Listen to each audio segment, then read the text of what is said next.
ficou de trazer alguns pontos do último encontro, que era a ideia de alguns ídolos que aparecem na Torá, né?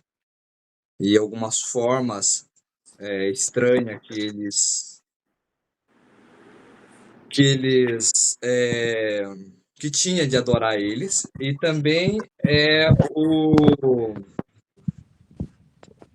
alguma coisa no Tanakh também que traz assim uma visão importante para nós, pro nosso movimento, porque realmente nós estamos assim aprendendo, desenvolvendo, e a maioria de nós nem Noah sai de um berço que ele é lotado dessas certas forças, né, negativas, né?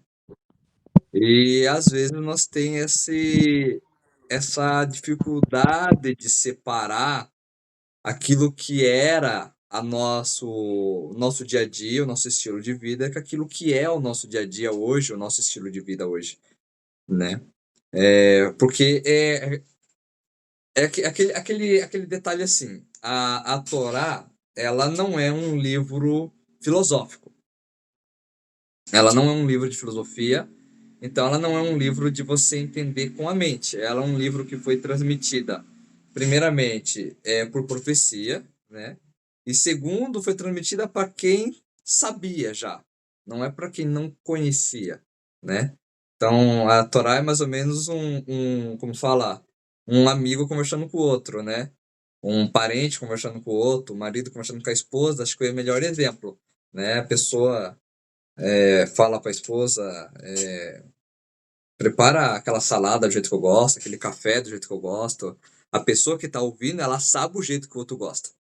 Mas, de certa forma, nós, mesmo que juntasse 50, 100, 200, nós não sabe qual é o jeito que está falando ali. Então, nós acabamos sendo, como fala assim, nós acabamos aprendendo como falar, a base das escrituras, o mínimo possível que a gente aprendeu lá fora, com uma questão toda voltada dentro do cristianismo, por exemplo, e quando nós chega aqui, a gente descobre que é tudo diferente, que na verdade são palavras que foram transmitidas para o povo judeu, que o povo judeu já tinha essa resposta, que já era mais fácil dele, né? Então, ela não se segura, né? A gente vê seis Devarim, né? Falar, né?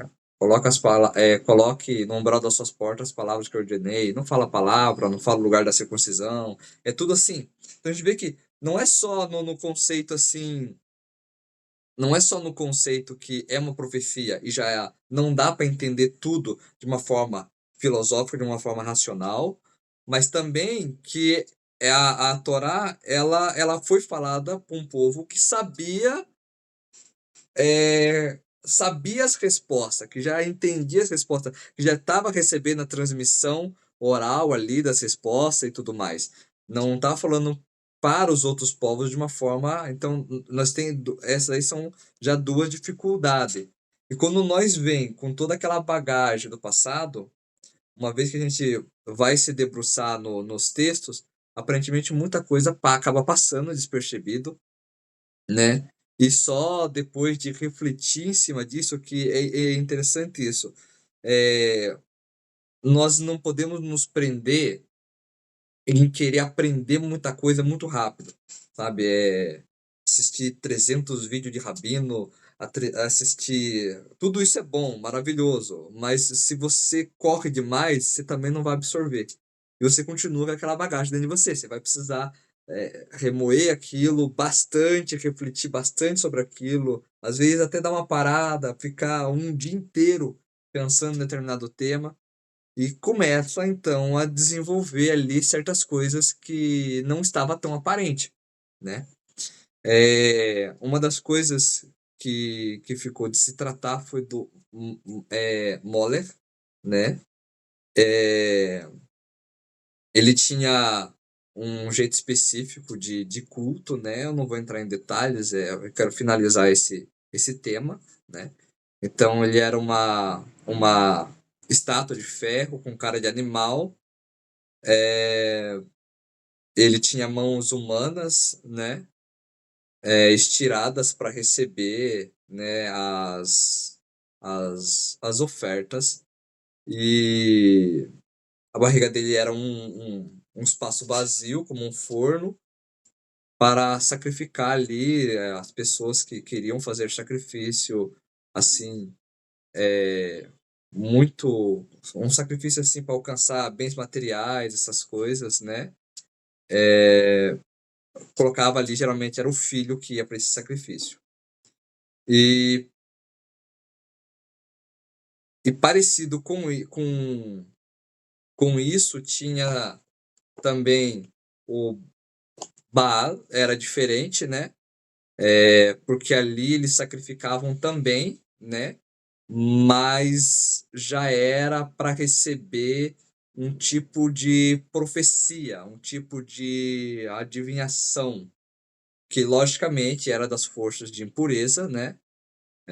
Então, lá em Yirmiyahu 19:5 vai falar assim, no Tanar, construíram palcos, lugares altos para Baal, queimaram neles seus filhos no fogo com oferendas para Baal, ações que não ordenei, que não falei e que não tive essa intenção, né?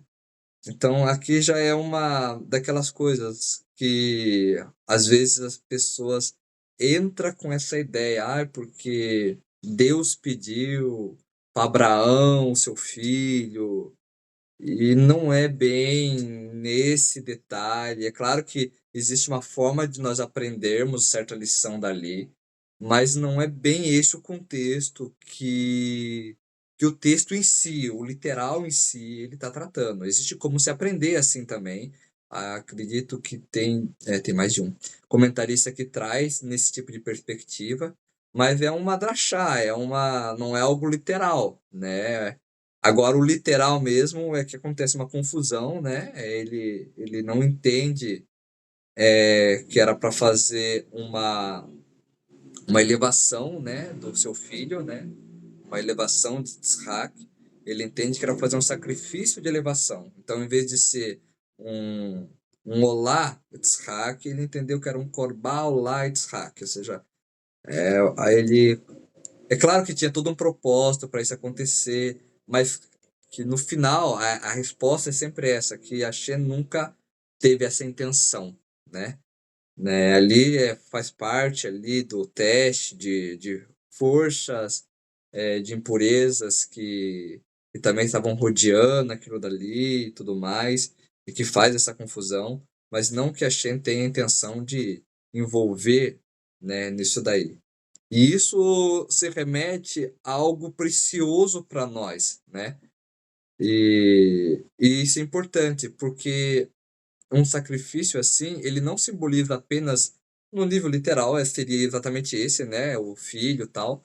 Mas tem como nós tirarmos uma lição daqui que por exemplo, existe proibição rabínica de uma pessoa doar mais de 20% para tzedakah, do seu ganho mensal, né? Porque é justamente isso, você está tirando toda a sua força, que um filho ele representa, né? Principalmente quando é um primogênito, alguma coisa assim, representa muita vitalidade, representa muita força da pessoa, a força da juventude da pessoa. Existe muito desses tipos de mensagens. E nós aprendemos desses tipos de mensagens que existe uma proibição de você querer oferecer mais do que realmente é necessário, de você querer doar mais. Eu vou me abster da materialidade, eu vou me abster da família, eu vou me abster do meu emprego, do meu serviço, eu quero doar. Esses tipos de pensamento extremistas, né? Como está em Amiarro, né?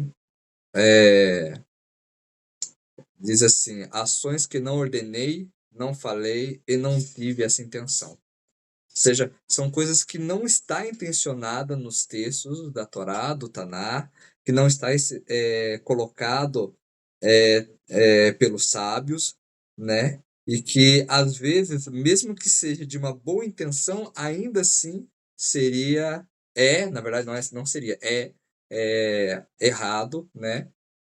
Com exceção de um exemplo ou outro que eu trouxe, por exemplo, da caridade, existe uma exceção ou outra em risco de vida, de se aumentar um pouco e dar mais de 20%, mas é algo que não se aplica normalmente, precisa tudo de uma orientação e tudo mais, mas a ideia principal é essa, né? E também que tem um verso em Levítico, né, em Vaikra 18:21, que fala assim: de sua semente, né, os seus filhos, é lógico, não entregará para passar pelo fogo, para moler, para o sacrifício, né? Então existe também essa ideia de a gente tomar muito cuidado com festividades que elas possam representar esse tipo de idolatria antiga, que possa estar de certa forma aí, né? Existe, nem eu preciso falar, né? Pular fogueira, festinha e outras coisas, e elas vão cair nesse tipo de proibição, por mais que sejam de certa forma não está sacrificando ali, mas faz parte dessa ideia, desse culto. Existia outros modos de fazer isso daí também, né? É,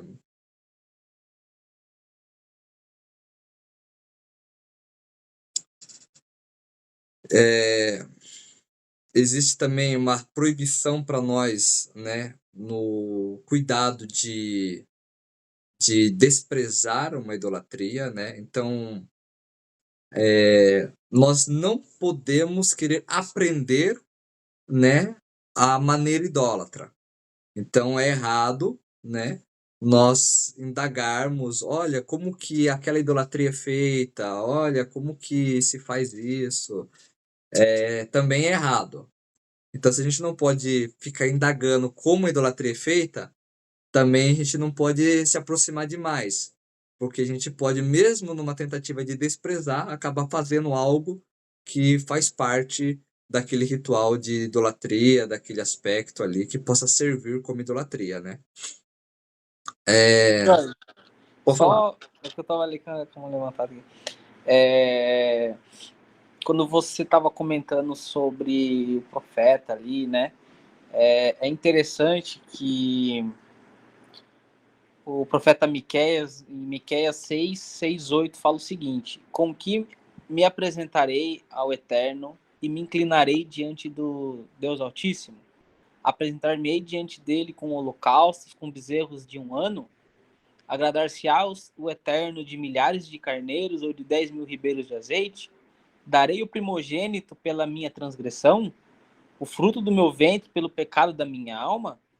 Ele te declarou, homem, o que é bom e o que o Eterno pede de ti, senão que pratique a justiça e ame a benignidade e andes humildemente com o teu Deus. Ou seja, essa citação de Miqueias 6, 6, 8, há uns 2 dias atrás eu li, estou com ela aberta aqui, compartilhando agora, porque é muito disso, né? O movimento Bnei Noach, que no caso está na Torá, é codificado na Torá, o Rebbe do Leibniz intensificou isso daí, então tá, né? Legisladores já sabiam, já tinham identificado isso, e hoje a gente está vivendo isso no nosso dia a dia, porque é isso, né? O Eterno ele não requer tantos sacrifícios, ele não quer que a pessoa se sacrifique, né? O próprio profeta diz aqui, o que o Eterno espera da gente? Nós, Bnei Noach, que não somos nascidos de lar judaico, né? Não temos herança judaica ali, é que a gente pratique o bem, né? Pratique as 7 leis e aos poucos vai adquirindo mais conhecimento e vai se chegando mais ao judaísmo e obviamente automaticamente vai se distanciando das práticas idólatras, né, de conceitos idólatras. Então, Miqueias 6:6, 8, eu li isso daí, foi muito bom ter lido esse texto e estou meditando nele, inclusive, até hoje, né? Que o próprio Eterno fala que ele não quer sacrifício, ele não quer o primogênito. Ele quer que o Senhor pede de ti, ó homem, que pratique a justiça, ande com retidão, com benignidade, humildemente diante do teu Deus. E é isso que a gente tem que fazer, só para complementar aí. Ó, Hashem, perfeito, perfeito. Exatamente isso.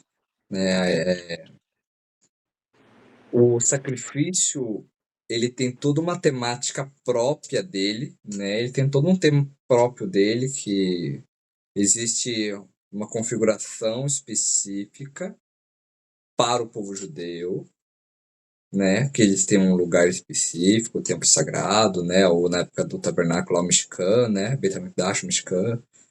Existia todo um processo, esse processo provavelmente estará voltando com a vinda do Mashiach, né? Mas é totalmente adiferente aquilo que existe na idolatria, né? Não é aquilo que tinha na idolatria.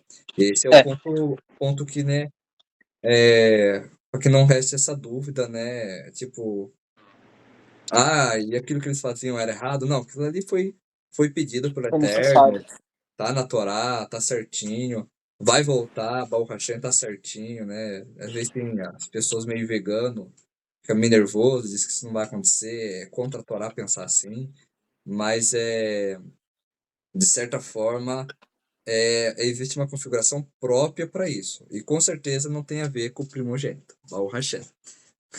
Na verdade, né, esse texto ele alude muito que o pensamento idólatra, ele fala o seguinte, pô, a pessoa lá morreu como sacrifício. Então, o pessoal não entende que sacrifício não é remissão de pecado. Tirar o alarme aqui. Pronto. Que o sacrifício tem diferença entre. Esqueci agora a palavra.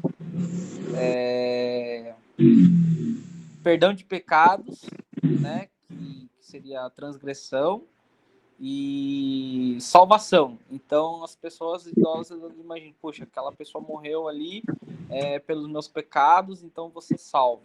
Então, não é esse o desejo do Eterno. O desejo do Eterno nunca foi entregar, né, alguém ali em sacrifício para que outros se salvassem. Inclusive, isso é contra a Torá. Né? Mas os sacrifícios em si fizeram parte e vai fazer parte quando o Mashiach vier também. Um estudo bem interessante aí sobre sacrifício.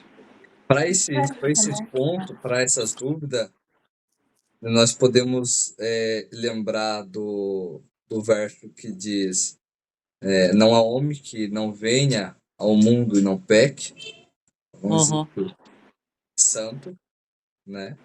Sempre um ser humano, pode ser o maior tzadik, ainda é um ser humano. Né?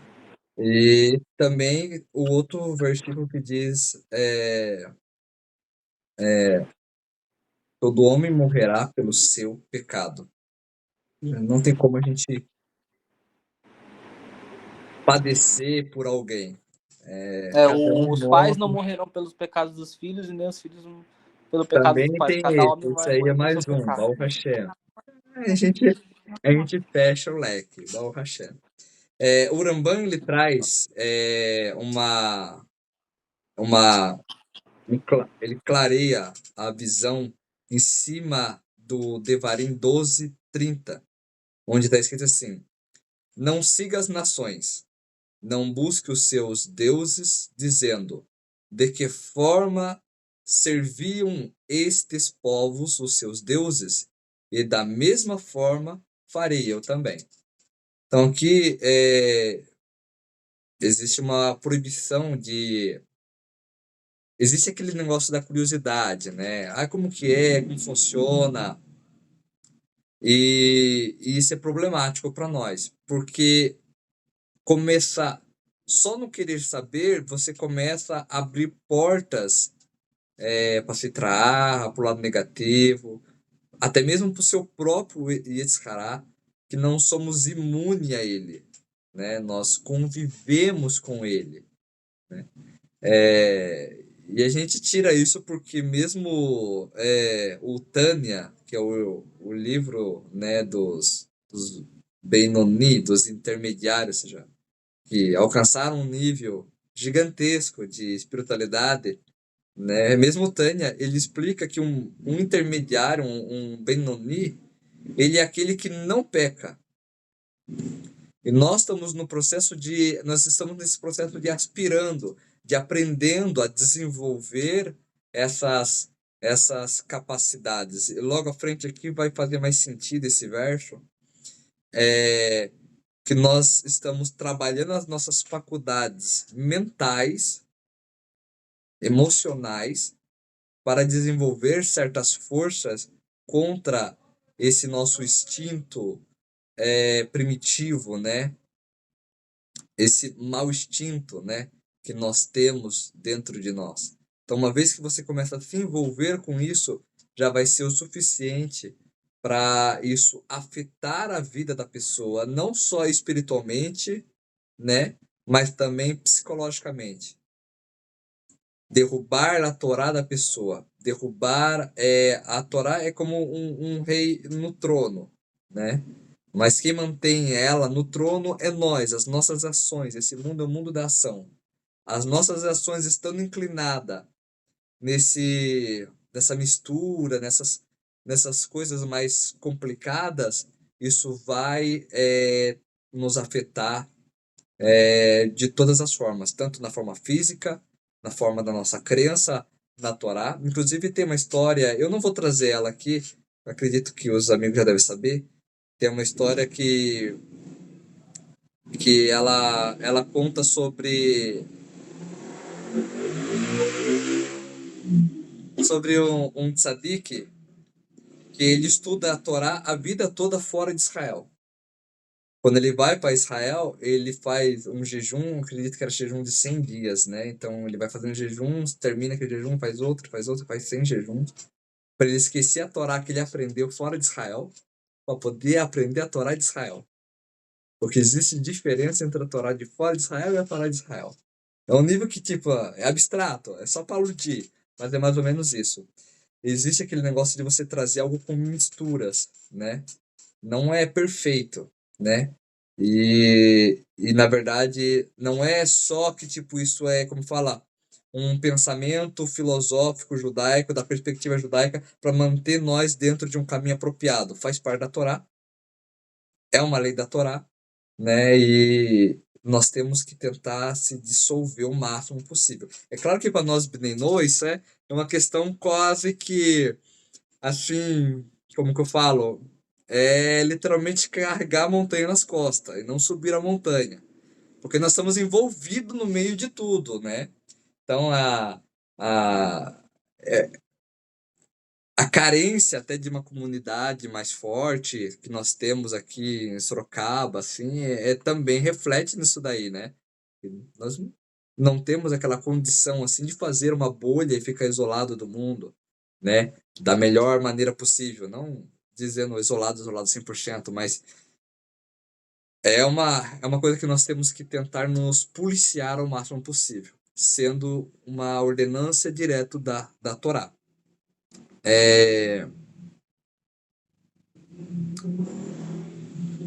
Também fica escrito assim, Yerha, Yerha. É, fica em hebraico essa palavra dentro desse versículo. É uma forma de você entender esse versículo, essa proibição da idolatria, que é fazer da forma que eles estão fazendo. Servir a idolatria da forma que eles estão servindo. Então, se você aprender a forma que eles estão fazendo, é como se você estivesse servindo. Inclusive, por exemplo, para nós estamos sem poder fazer sacrifícios, não tem o tempo sagrado, não podemos fazer uma oferta, né, de agradecimento, uma oferta de... Tem várias ofertas que um Benoa é possível fazer no templo sagrado. Mas se você estudar a porção da Torá que fala especificamente disso, os sábios dizem que é como se você tivesse feito. Se você estudar o mínimo dos detalhes de como era feito, de como era feito, como era levada aquela oferta e tudo mais, aquele sacrifício e tudo mais, é como se você tivesse feito. Inclusive, quando a gente pega um sidur mesmo um sidur do povo judeu, a gente vê que existe essas menções, né, as, a essas porções da Torá onde descreve como era feito, tanto o incenso, tanto, né? E ali a gente aprende que é como fazer. Então, você estudar os detalhes de como é feita uma idolatria é como se você também estivesse fazendo. E existe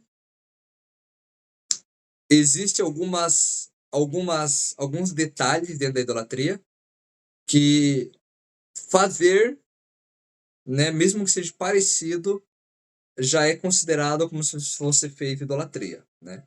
E dentro desses detalhes fica o abater o animal, o acender incenso. Então aqui é uma coisa muito importante, né? Que acender incenso, né? Existe muito disso permeado de idolatria, né? Às vezes as pessoas confundem com bom cheiro e bom ar e colocam na casa, acende. E temos que tomar certo cuidado, né? Por causa que acender um incenso, por mais que seja um pouco diferente, ainda vai ser considerado idolatria. Verter seria o sangue, né? E prostrar-se, né? Bem, é claro que tem algumas considerações sobre cada uma dessas daí, mas assim, fazer parecido com o que a idolatria faz, ou seja, acender um incenso também pode servir para acender uma vela de ambiente de idolatria ou acender um incenso mesmo que se acende em casas de idolatria, mas se não cumprir com essa finalidade, já vai servir, né? E, bem, aí por diante, né?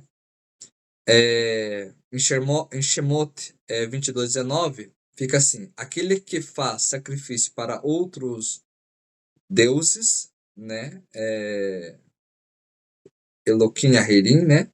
Morrerá. Essa, essa parte a gente pode entender como o que é chamado de da uma separação com Deus, uma separação entre Deus e você. Existe como falo, existe uma forma de você se desligar da fonte da vida, que é o Criador. Então, por isso que é tão perigoso esses detalhes, né? Tem uma nota do Rashi que ele explica assim: a, a, é, o que sacrificava para para Eloquim, essa é a mesma palavra que em outras passagens da Torá pode ser usada para se referir a Deus. Porém, esse versículo, em sua conotação, é outro Deus. Isso significa o Deus da idolatria. O Urash está fazendo essa nota do Shemot 22:19, que eu citei. Bem,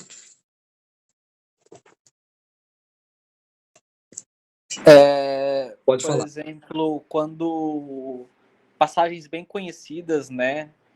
A gente fala aí do Shema, o Eterno ordena o povo de Israel a fazer o tzitzit. Tem a questão, né, do não cortar o cabelo 100% ali, como que a Torá diz? Ela coloca Canto de vossas cabeças. não o canto das vossas cabeças, né?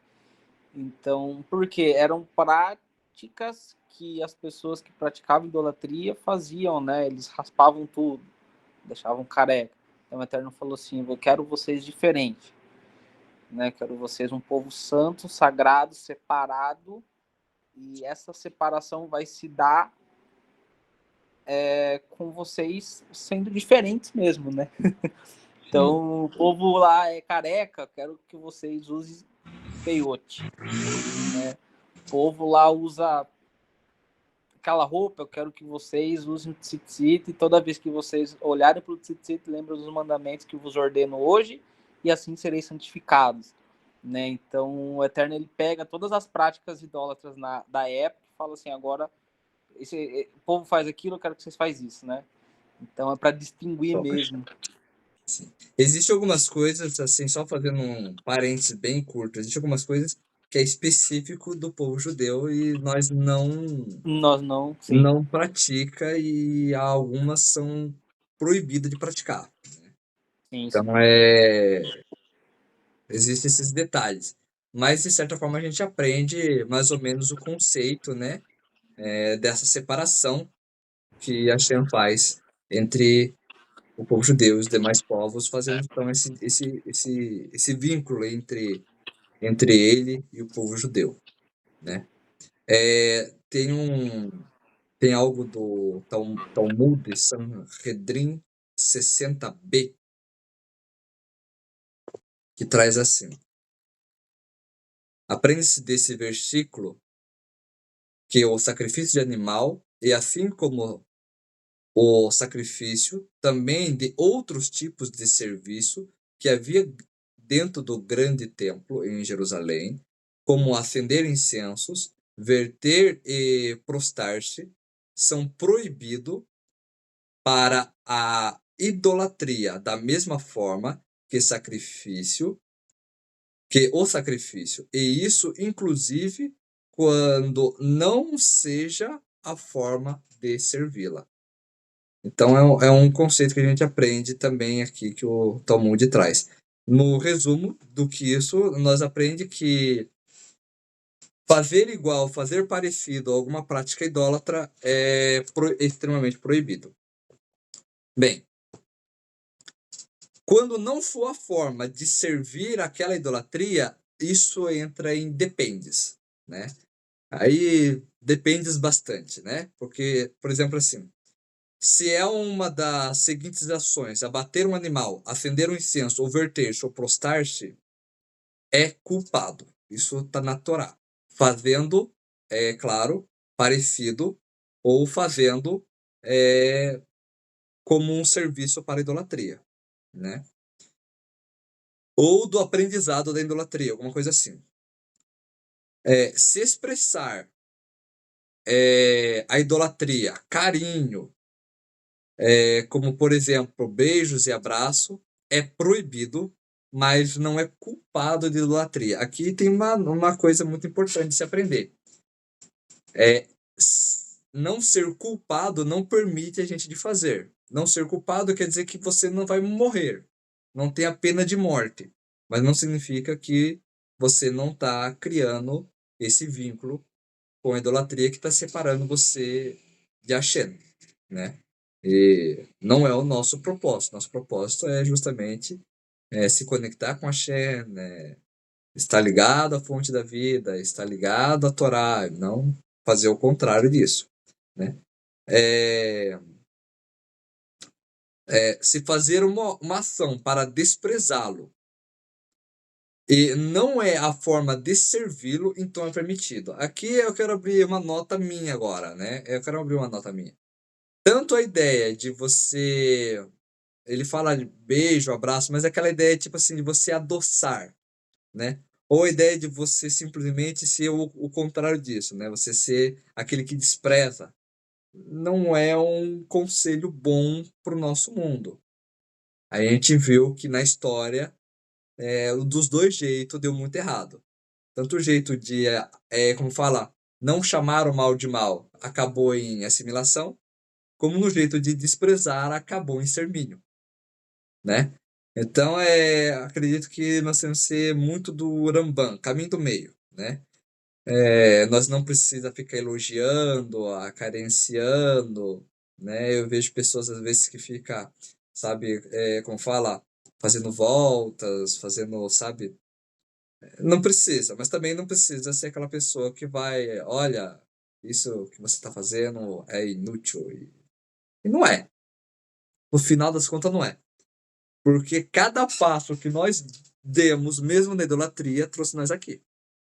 Então não é inútil, é uma forma de aprendizado, uma forma que não é algo que a gente quer pra gente se apegar, né? Que nem aquela história do carro e o retrovisor, pequenininho, a frente, grandona, né? A janela da frente, grandona, o retrovisor, né? Os espelhinhos, para você olhar para trás, é pequenininho. É só para você se direcionar, da onde eu saí para onde eu estou, né? E não é simplesmente debochar ou qualquer outra coisa assim. Porque de toda forma, nós aprendemos alguma coisa lá, né? Pro bem ou pro mal, nós aprendeu. Como está em Pirkei Avot, se faz a pergunta, né? Os mestres faz a pergunta e responde, né? O que aprender do ímpio? Aí vem a resposta. O que não fazer? Então nós aprendeu. O bem ou pro mal, nós aprendeu. Tá? Nós não pode também debochar, Baruch Hashem. ridicularizar. Oi? Baruch Hashem, verdade Baruch mesmo. Hashem. Acho que todos os nossos caminhos, né?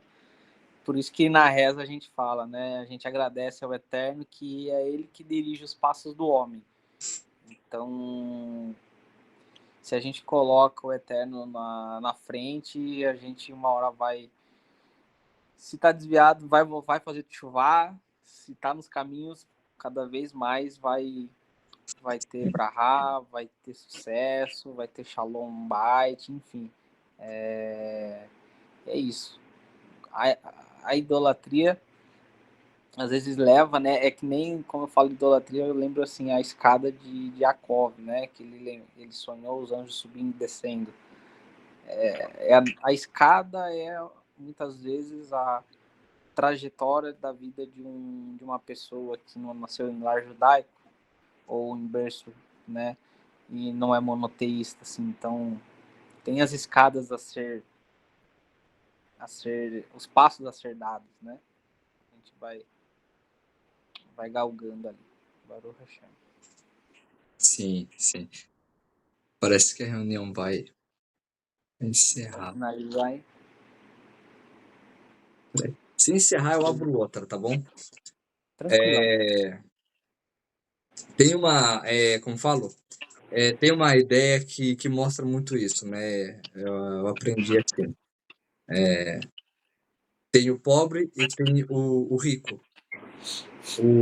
O pobre chega, vem aquela picanha, né? Top, ele saliva todo e cai em cima dela e aquela ferocidade, né? Aquela velocidade, aquela força, aquela garra para comer, né? E tem o rico, né? Ele vai lá, ele coloca o jalequinho, o lencinho, o negocinho, ele demora tanto para comer que a carne esfria, mas não tem problema. E daí tem pessoas que acreditam que é como que falo? Que é o pobre que tá tendo mais prazer com aquele alimento. E de fato não é.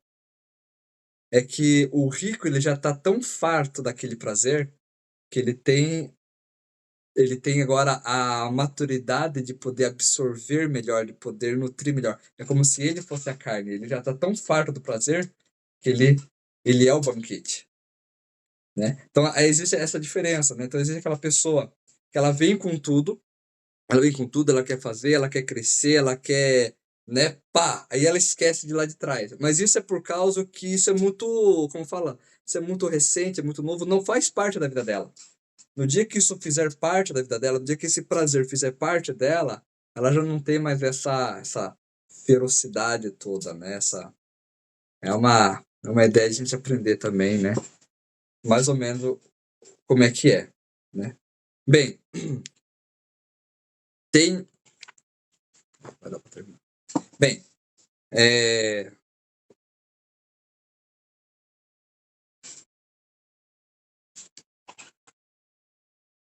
tem um ponto importante que eu quero trazer aqui, que é o fazer de si uma idolatria.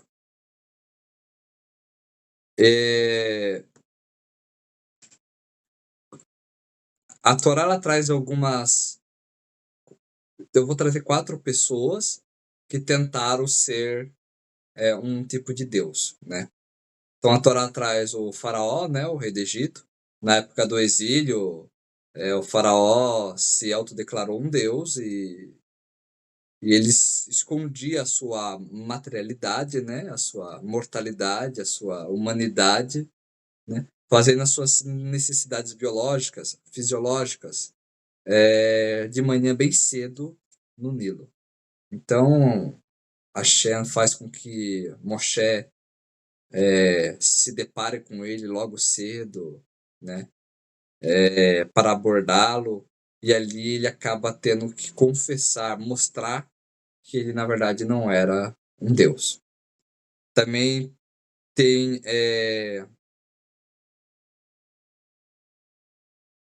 Reiram, o rei de Tsur, que alegou ser divino. Ele ergueu no meio do mar um grande palácio com sete andares, com sete, aludindo cada um dos céus, 7 céus. Mas no final ele é vencido por Nebuchadnezzar, né? E esse fazia uma coisa interessante, que era a cada dia ele pegava um pouco da carne do corpo dele, molhava no vinagre e devorava. Nebuchadnezzar também se declarou o divino, né, que subiria ao céu, né? Inclusive tem o texto da Torá que fala, né, mesmo que tu assentasse, né? Tudo bem. Nos altos da nuvem e tudo mais, né? No final, seu próprio filho arranca ele da sepultura com correntes e mostra o cadáver dele para todo mundo ver que ele não era nada. E também nós tivemos um rei, que foi o rei Joash, rei de Judá, né? Que ele passou 7 anos, né? Dentro do Beit HaMikdash, no lugar onde só o sumo sacerdote conseguia entrar, uma vez por ano, e com a congregação de Israel rezando para que ele não morresse lá dentro. E como esse rei ele consegue ficar 7 anos lá, quando ele sai de lá, as pessoas começam a ter ele como uma divindade. O que acontece é que Hashem coloca ele numa enfermidade muito grave, e mais para frente o próprio povo dele, que acreditava que ele era um ser divino, tentam matá-lo, né? Então, isso que eu contei também estão baseados no Midrash, em Shermot Rabbah 8.3, e ao Kut Shimoni 2.4.16 e 1.180. A Torá descreve em Shermot 24, capítulo 20, versículo 4. Não faças para você ídolo. Se aprende daqui também você não se colocar como um ídolo, né? Então, no Talmud, em Sanhedrin 61a, explica que não faças para você inclui também aquele que faz de si uma idolatria. Em relação àquele que diz, venha e me idolatre, né? Ensina aquele que diz ao outro, venham e me idolatre, caso eles forem e idolatrarem, não tem discussão, é culpado por ter feito de si uma idolatria, como está escrito em Shermot 20, versículo 4. Aqui nesse ponto aqui existe uma discussão no posterior, se quem vai idolatra, ele realmente fez idolatria ou não. Então eu não vou entrar nisso daqui, porque é uma discussão, né? Porque existe aquela ideia que a pessoa está fazendo aquilo como debochando da pessoa. Você se acha um Deus? Então vou debochar de você. Eu vou idolatrar. O Talmud traz isso, né? Mas como fica aberta uma discussão, então vai do seu mestre, do seu rabino, o que o Rav orientar, então se decide. No geral, na minha opinião simples, no geral é evitar, mesmo essa ideia de debochar a idolatria ainda pode ser perigoso, né? E o último ponto que eu queria trazer Irmiarro 17:5. Assim diz Deus: maldito é aquele que colocou a sua confiança no ser humano e coloca a carne mortal como a sua força e amparo e retira o seu coração de Hashem. E também temos Irmiarro 17:7, que diz: Bendito é aquele que coloca sua segurança em Hashem, e Hashem o protegerá. Bem, com isso aqui, eu digo que para nós é extremamente importante, porque existe não só a preocupação, mas aquela ideia, né? Nós estamos colocando o Torá na nossa vida, na nossa prática, e começamos a ter aquele olhar de sermos diferentes daqueles que estão lá fora, de termos essa diferença, né? E isso pode crescer um ego dentro de nós, como a gente vê no caso do rei, do povo judeu, né? Ele cresce esse ego dentro dele, uau, um milagre aconteceu comigo, né? E essa ideia, ele não faz afirmação. Inclusive, eu queria falar isso aqui. O rei, ele não faz afirmação de que ele é um Deus. O povo afirma por ele. Então, mesmo quando o povo afirma por ele, mas ele aceita isso, né? Já foi o suficiente para ele ficar doente e começar a vir todos aqueles problemas na vida dele. Então, até a ideia de, poxa, olha, eu saí do passado, eu saí de lá, eu sou escolhido, porque a chance acendeu a minha lâmpada. Se essa ideia do eu crescer demais, provavelmente a pessoa está fazendo idolatria, como eu rapidamente trouxe, não pude trazer muitos detalhes para tentar já 3 aulas, né? Três encontros. Eu tenho que tentar resumir isso aqui. E então já é o suficiente para uma pessoa, só dela sentir isso no coração, é o suficiente para ser idolatria. Partindo desse sentimento dentro dela, já é idolatria. Se uma pessoa falar isso, mas você não sentiu, não é idolatria. É um entre parênteses que eu quero abrir aqui. Mas se você aceita você como um ser superior, então já vai ser idolatria. E aí vem de novo aquela brincadeira que eu falei. A gente veio com uma bagagem de lá de fora, né? E é por isso que é tão importante a gente focar nesses pontos que aparentemente são simples, mas no decorrer da prática, como esse último, né? É algo psicológico, algo mental, algo que você não precisa falar para os outros, então já é o suficiente para ser uma idolatria. Então aí já vem aquele trabalho de a gente se edificar, aprimorar nossa mente e controlar o nosso eu. O eu é bom, ele é perfeito em sua natureza, mas não quando você está o alimentando. Então ele é bom em sua natureza. Na natureza ele não te deixa com depressão, ele faz você trabalhar, ele faz você correr, ele faz você ir atrás. Você tem aquela, né, pô, tô fazendo mitzvot, eu tô recebendo mérito, Baruch Hashem. Mas se isso for sobrepujado no anseio de, pô, sou diferente, então eu acho que é o melhor tema para fechar esse assunto. Se sobrepujar dentro de você que você está sendo diferente por algum modo, você é melhor de algum modo, por causa que algo milagroso aconteceu com você, você enxergou algo que ninguém enxergou, você alcançou algo que ninguém alcançou, aqui a gente já tem um grave probleminha. E aí, tem alguma coisa para falar, senhor Robert aí? Finalizei esse tema. Fechou. Basicamente, foi o que eu disse, né? Miqueias 6:6-8, no finalzinho, no verso 8, ele fala assim, que ande o que o Eterno pede de você, homem, que pratique a justiça, ame a benignidade e ande humildemente diante do Eterno seu Deus.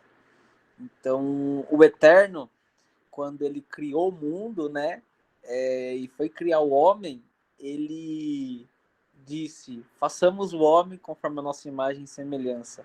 Ou seja, ele olhou para tudo que ele havia criado e ele deu o exemplo da humildade.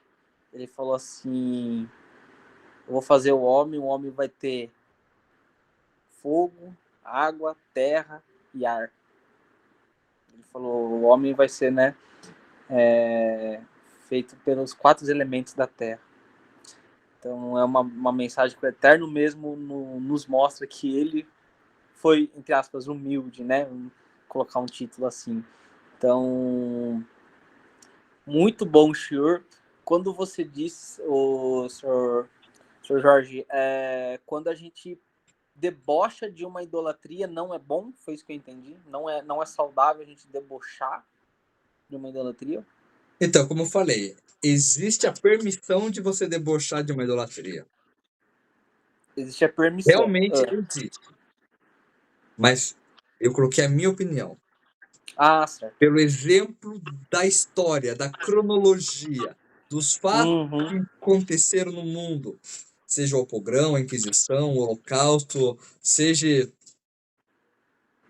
Parece que essa nossa atitude de sermos ríspidos, não dizendo que eles foram ríspidos durante a história, mas dizendo que se não foram ríspidos, já tiveram esse tratamento, imagine sendo. Então, mesmo que o mundo hoje mudou, de certa forma, ele está mais aberto, mas ele ainda continua intolerante. O mundo Assim. hoje, ele ainda é intolerante. Ele não tolera a sua opinião. Ele não tolera se a sua opinião for diferente da dele. Então, sendo assim, um deboche como idolatria pode, na minha opinião, Gerar mais. simples, humilde, pode gerar ainda mais problemas. Uhum. Isso se não acontecer um Uridu Axé, numa proclamação do nome divino, o que lá no começo eu já tinha falado que seria algo extremamente que nós não podia se aproximar de jeito nenhum, né?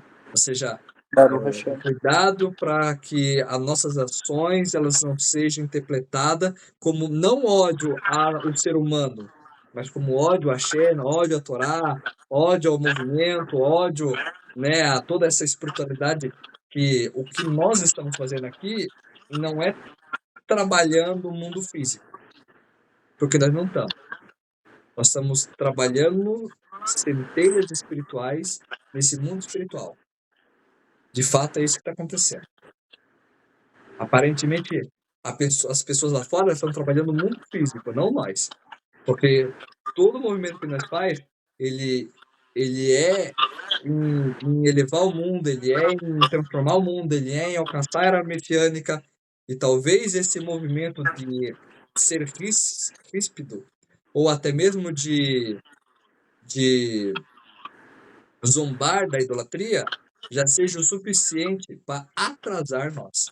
Porque pode crescer e o eu ele já está ligado à força, quando ele cresce, ele fica ligado à força de impureza, e aí vai virar é aquele negócio, a gente colhe o que planta.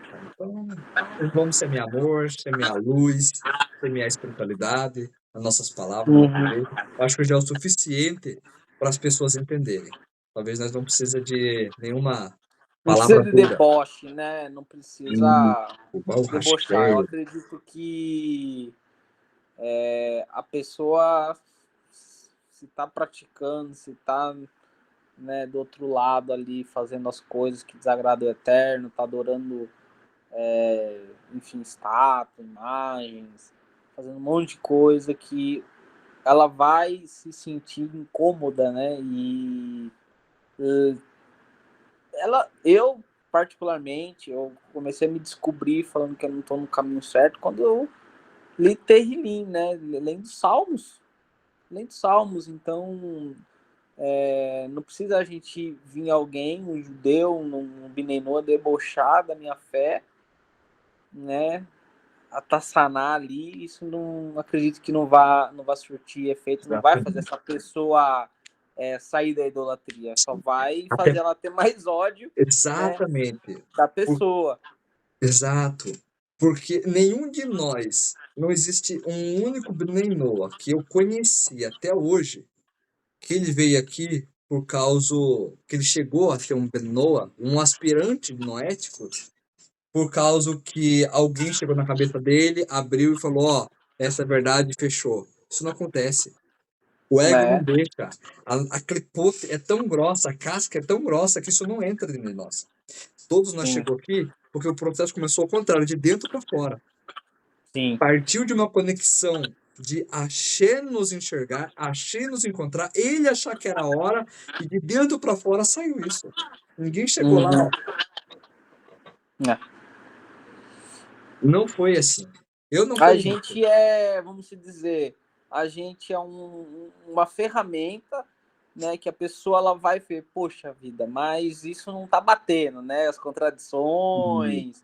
Ela vai nas entrelinhas ali, ela vai vendo que, puxa, isso aqui não tá certo. Aí é onde ela vai procurar um rabino, uma comunidade. Para isso a gente está aqui, que a gente vai Poxa. ser ferramentas, né, para guiar essa pessoa, enfim, mostrar o caminho das pedras, né? Sim. Mas realmente, o estalo ali não é porque eu, Robert, você, Jorge, vai lá e falar para a pessoa. Eu falei, né, meu primo, ele é pastor, amo ele. Falei, cara, explica uns negócios aqui. Ele de coração aberto, coloquei lá uns textos para ele. Falei, ó o que tá escrito aqui, ó o que tá escrito no Novo Testamento, olha o que tá escrito na Torá, na Taná, nos profetas. Bate. É totalmente diferente. Totalmente diferente.